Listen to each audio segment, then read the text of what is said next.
国民党有了新的战斗力，就能够脱胎换骨了，能改变台湾岛内的这个政治的格局。郑丽文主打两岸要积极的向前沟通，他是反抗中，他的力量会非常的强大。大罢免、馆长登陆，再到郑丽文当选，所以一句话，能为什么党员愿意投这么多的票给郑丽文？因为他是改变台湾内部抗中反中的强力的声音，第一次出现了主流政治人物开始呼应加强两岸交流，或者是直面大陆的崛起的这个事实。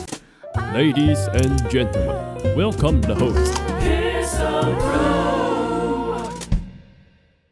各位线上观众朋友，大家好！不管是 B 站的，或者是在历史哥频道 YouTube 的好朋友，这里是历史哥黎修，在台北连线正在北京的杨生，两岸的包括全世界的观众朋友们打个招呼啊！我是杨生，现在在北京。一休这一段时间在台北有没有忙一些？最近关注就是国民党选举，郑丽文当选这件事情是大家很高度关注的，尤其大陆这边的朋友如果有关注台湾时政的话，大概也会把这个作为一个重要的政治事件。过去国民党主席选举没有太多人注意了，这次算是有史以来最激烈的一场，这一场选举太激烈了，主要是各方都认识，大家本来是战友，但突然变成对手，我是不太习惯了，因为我们已经长期高强度的连结所有非绿的力量来对抗赖清德，对抗民进党当局，这个本来就是在这过程中很有革命情感，所以这次的候选人里面有几位我是都比较熟识的，那或者是至少都见过面，像是郑丽文，当然丽文姐我是非常非常熟悉，另外罗志强这次立法委员我也跟他很熟悉，他现在是国民党团的书记长，相当于二把手，还有就是跟这个张亚中老师过去也是常常在访，所以都很熟悉。那这次另外认识是这个卓博源县长，就是他以前是我们台湾的彰化县的县长，他也是第二次参选。那因为他的政界牵涉到联合国，所以现在大家都叫他卓秘书长。他说要把联合国总部搬到台湾，这个非常惊人的一个政见。那还有一位是大家被认为是朱立伦的继承人，前台北市长郝龙斌，背后支持他的是资深媒体人赵少康，其实算是媒体大亨了。那回过头来，最后一位是前国大代表蔡志宏，但是我完全不熟他。我在做节目的时候遇到他，我就说谢谢蔡先生，我就把他快转。所以大概是整体上有6位候选人。这一次主要两强的话聚焦在郝龙斌跟郑丽文之间。那最后的开票结果也是这样，郑丽文获得 50.15% 的选票，郝龙斌获得 35%， 罗志祥获得 10%， 其他都在 3% 以下，2% 以下。那其实比较意外的是张亚中校长，他上一届是获得了 40% 左右的选票，然后这一届直接崩盘了。但整体来讲，今天的题目是郑丽文当选的中国国民党主席能改变什么？在这里面呢，当然对我来讲，我作为一个台湾40岁以下勉强还算点年轻人的样子，我们当然还是会主观期待世代交替。大家也知道，台湾社会的经济发展跟政治发展是比大陆还要再快一点，因为这个是过去政经形势的一个状况，政治经济的样态也不太一样，尤其我们的政治跟生活是连结在一起。所以我都怀疑，为什么金钟奖不能把政论节目纳进去呢？这个应该是跟综艺节目一起啦。重点在于说，因为这个高度的连结，其实它就会让我们觉得跟生活上的一些状况有关系。那这一次的选举非常的激烈，郝龙斌可能有点机会，罗志祥可能也有一点机会，甚至上一次拿第2名的张亚中，也许他也有爆发力。激烈代表没有绝对领先者。上一次张亚中跟朱立伦虽然也激烈，但整体来讲拉开于第3名的当时的时任国民党主席江启臣，现任的立法院副院长。基本上朱立伦大概掌控了大多的全局，虽激烈但不激烈到你死我活的程度。但这一场是有一点这样的味道。他最后的冲刺段在于郑丽文已经开始显著的领先，郝龙斌有大量的国民党各县市长、各议长，还有很多的议员什么的支持，所以让人家看起来非常非常的焦灼。但是这也牵涉到国民党的问题，国民党65岁以上的党员占了2%，他的33万党员里面有22万是65岁以上，这33万党员有没有一些问题，这是另外一回事，因为有很多终身党员，他党员名册有没有更新，这另外一回事。大家了解国民党的党员名册目前为止还是停留在 Excel 跟纸本作业上，还没有到这个所谓的数位化的程度，所以可能这33万党员有很多是终身党，缴1万块就当终身党员，可能他已经不在，但是他可能还在党员名册上，所以有虚报的状况。那最后的这个投票率大概在3%到4%之间，郑丽文得了超过一半，背后几个比较强的助选力量。郑丽文主要是我们这边的桃园市的议长邱奕胜，相当大的一股力量，另外就是新北市的党部主委，也是前秘书长李乾隆。那李乾隆过去也是朱立伦跟侯友宜现在的新北市长的主要支持者。国民党党员结构分成派系票，或者分为组织票，就上面下令谁他投谁。另外一种叫做自主党，就他自由加入，过去大概率的比分是6:4，60%是组织票，40%是自主党员票。这个组织票会随着周期性而膨胀，谁帮他缴钱，就他们的投，他们投没缴钱，他们这个组织票是丧失功能。郝龙斌是以组织票为主，然后还有建制派的政治人物的支持。郑丽文背后也是有这些地方派系背后的支持力量就很复杂。在郝龙斌这边有一个非常强力的支持者，就是赵少康。那赵少康呢，是当郝龙斌出来选的时候说，他们两个只会有一个出来选，他们是一个绝对结盟的状态，所以也让这场的国民党选举本来就已经激烈了，那还更上升一个维度啊，就变成说媒体大亨加进来了嘛，所以又在这传播上面呢更行的这个激烈化。那主要最后的关键点集中在于说，赵少康高喊中共介选台湾的这个国民党主席的选举，那这个事情其实让整个选举走向非常激烈的一个状况。过去民进党选举只要高喊阿共仔阴谋啊，就基本上无往不利嘛，但是没有想到国民党选举也会有阿共仔阴谋，而且喊的人不是民进党。我也是看到我们大陆的网友这边对这件事情的关注呢，主要是这么几种声音呢。一种就是对于郑丽文这一派，尤其是他反映出来的，至少是在台湾岛内年轻世代，或者说至少是蓝营这边的年轻世代和地方力量，对于把自己的这个身份认同讲明白这件事情，不用再害怕别人的冷眼，就直接大胆的讲出中国人这3个字来讲，是持肯定态度的。对于国民党现在处于一个在野的状态，再结合郑丽文女士过往的一些发言啊，包括她的一些表态啊，可能就像当时这个馆长来大陆的时候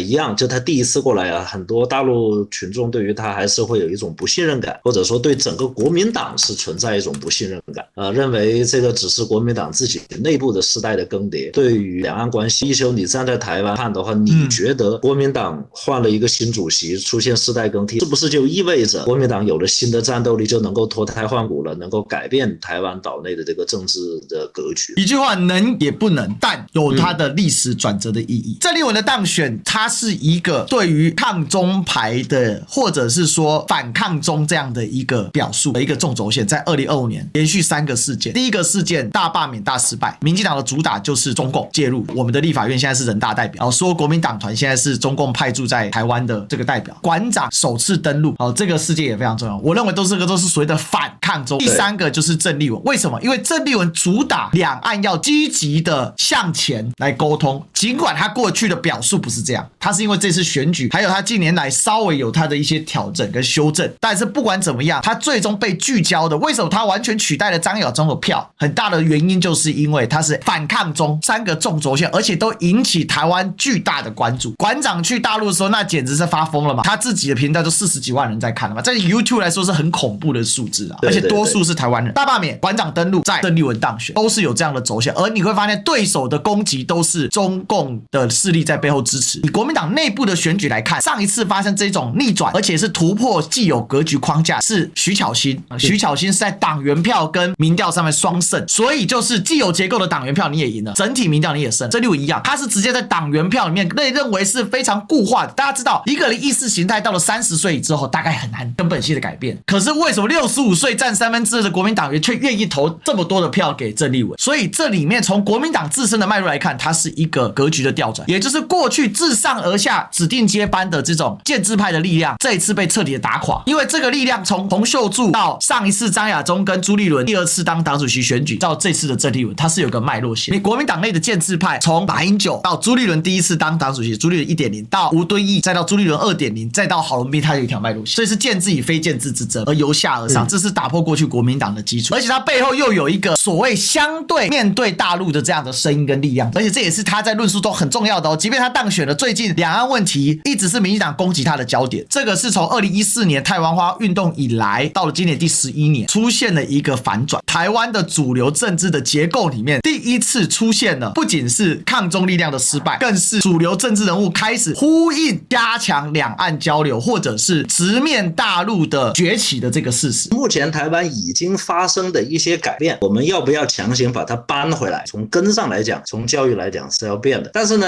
我们知道，我们也意识到了，无论是这个关于宗教也好，或者说民间的一些迷信行为吧，或者说这个也不叫迷信，特别的这个存在啊，比如说这个请神上身啊，包括拜拜啊什么这种东西，这些都没问题啊，这都是属于风俗习惯。然后只要这些相关团体它的这个是服务于这个群众的这种文化需求，而不是服务于其他的政治目的的话，它也是会存在的。还有就是这个台湾已经开开放了这个就是 LGBT 群体的这个，尤其是同性恋群体的这个合法婚姻嘛。所以说这个台湾已经发生了改变，只要和国家安全、大的这个政治安全，或者说这个我们总体的这个国族认不产生冲突，一切的这些东西都是可以保留的。那么其他的，你像这个台湾有很独特的战略地位，那么这个军事、这个国防这方面，这个肯定是这个由解放军来统一管理。这样以后啊，这个台湾就不用服兵役了。我说台湾岛内的民众都知道大陆是这个政策的话，他们会不会对统一的这种恐惧和疑虑有所减少？台湾人肯定是没有人去想过实体落地该怎么做哦，就算有，大概也在台湾并不是一个主流的声音，但是肯定有牺牲。有一个关键是代价呢，代价当然就是牺牲掉那些支持台独的人啊，本来他们就该被牺牲啊。但是我会觉得台湾，老实讲，如果真要具体落实的话，就台湾除了特定的这一些意识形态很极端的人之外，我觉得台湾人虽然政治意识形态不，但是整体来讲，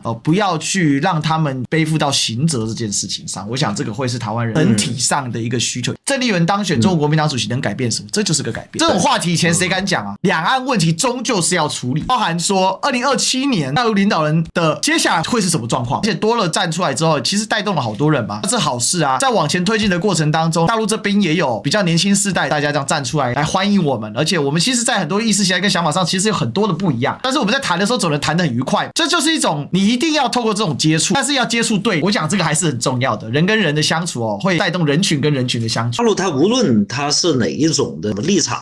无论它是什么立场，它的表达出来呢，它会把它的这个理由讲清楚啊，然后包括就是它的这个原因讲清楚。就是现在为什么说这个早谈早好啊？本来应该从从容容、游刃有余，不要搞到最后匆匆忙忙、连滚带爬。我们以前还比较善良，或者说对于无论是对岸的同胞还是香港同胞，还是有比较大的这种仰视感的时候，又获得更多的理解。无论是香港同胞还是台湾同胞的诉求会获得理解。但经历过这几年，尤其是中美的这个关系的变化，包括国际大环境的变化，导致了这个小的一国两制的这个变化。大陆已经对于无论是比如说区别对待，包括这个给予为了争取他的比如说你们的理解和支持，放弃一部分的利益，或者说给予一部分的优待，他对于就是现在大陆民众对于这一种反对和那种这个抵触情绪啊是非常现实。所以说这个事情如果越晚谈了哈，以这个现在国际经济环境的变化和大陆本身的发展来看，对于这一种方案的统一统后的台湾能获得的利益的这个量来讲，是越往后越少，这是肯定的。如果说这个最后统一的方式是非和平方式结束的话，那么这个就会更少。我们当然了，作为决策方啊，就是我们的中央啊各方面他们肯定会站在他们的这个角度，整个国家的利益角度有通盘的考量，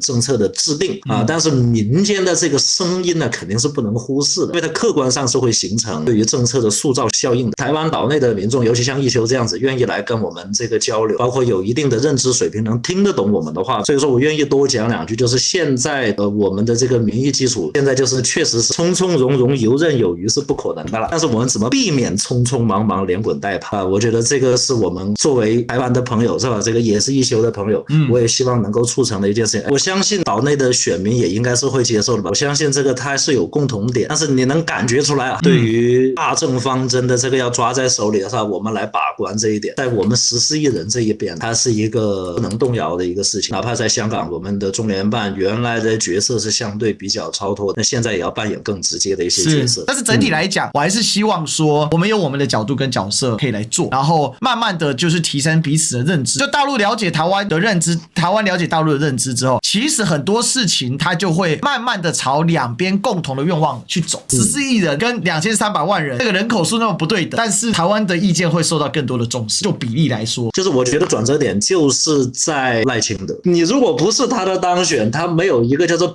极啊，就不会太难。就是他的当选会让我们这一边抛弃了一些幻想，也让对岸的很多朋友也认清了一种所谓的紧迫感。然后再加上这个大陆展现出来的这一个无论是围台军演啊，包括那几次联合利剑，也让你说岛内的朋友他没有感觉吗？但是他也会客观上也会嗅到，那如果你朝这个方向去，那结局可能也是比较确定的，那么才会迸发出那种像馆长包括一休这样的朋友，包括钟明轩这样的朋友敢于来到大陆，虽然他们可能过去对于大陆有各种各样的成见，但是他来了以以后，我们就有这个自信，甭管你以前有没有骂过大陆，骂大陆骂成什么样子，只要你来，我有这个信心你会改观。但是我们还是希望在这个领域里面，尽可能的不要只是回答一些被期望的答案，而是回答一些很真实的台湾的受众、台湾人主体上的一个答案。台湾人要这样说，他不会告诉你答案的，不会有人想出来。但是我就讲一个最笼统的，但是却是台湾人的共性：大陆的方便，台湾的自由，就这么简单哦。就是从这个逻辑，你看我们衍生出多少的讨论，就后半段这个小小的想法衍生出来，代价就是台湾人不能喊台独啊，就是你就算不高唱祖国万岁，你也得不喊你是台独。这一点其实在台湾同胞的内心深处，目前看似难接受，但实际上改变起来并不难。因为我们可以看一下台湾的政治人物，他们的变化，从绿的变成蓝的，从蓝的变成绿的，从绿的再变成白的，很容易，这个没有那么难接受。他们都是一样，都是老百姓，你只要兑现了承诺，或者说你给他们交付了他们期待的改变。好，谢谢杨森，那我们就期待下次连线。好，谢谢一休，好，拜拜，谢谢大家，期待下次连线，拜拜。